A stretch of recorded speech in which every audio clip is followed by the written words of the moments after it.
Bonjour à tous, si vous avez cliqué sur cette vidéo, c'est que vous êtes intéressé par les études médicales en Espagne. Donc en fait, cette série de vidéos auront pour but de vous présenter les différentes modalités de candidature et d'admission. Et donc, elle a pour thème, cette première série, sur la kinésithérapie. Donc si vous êtes intéressé par la kinésithérapie et que vous souhaitez devenir kiné, je vous invite à regarder la suite de cette vidéo.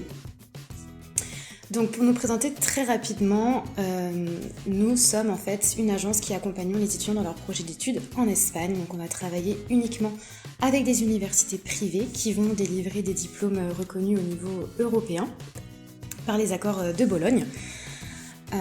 Donc on a différents types d'universités avec lesquelles nous travaillons, notamment le groupe Universidad Europea, donc avec le campus de Madrid, de Valence et des Canaries.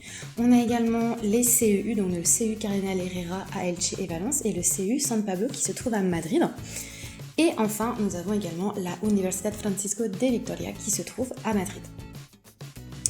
Donc nos services sont entièrement gratuits, notamment sur l'accompagnement, le conseil, l'orientation des étudiants, ainsi que le dépôt de vos candidatures au sein des différentes universités.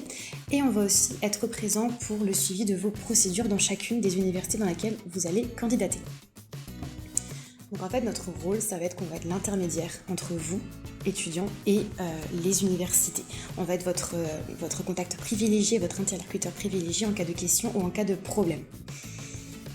Et pour terminer, nous avons également des services payants, donc notamment sur la Credencial de Acceso. Donc qu'est-ce que c'est la Credencial de Acceso ? En fait, c'est un document qui vous sera demandé seulement en cas d'admission par l'université. C'est un document qui est obligatoire et c'est en fait la reconnaissance de votre bac français en Espagne. Donc c'est un peu un document sésame pour avoir accès aux études supérieures en Espagne. Et on a également un service de séjour linguistique si par exemple vous souhaitez améliorer votre niveau de langue avant la candidature, car effectivement il faut bien savoir que pour les cursus en langue étrangère, notamment anglais et espagnol, il est nécessaire d'avoir un certain niveau, c'est des prérequis de langue qui sont demandés par les universités, ou alors suite à votre admission, si vous souhaitez partir en Espagne avant votre rentrée pour améliorer votre niveau, vous pourrez tout à fait également faire un séjour linguistique. Je vous détaillerai ces deux services dans une prochaine vidéo.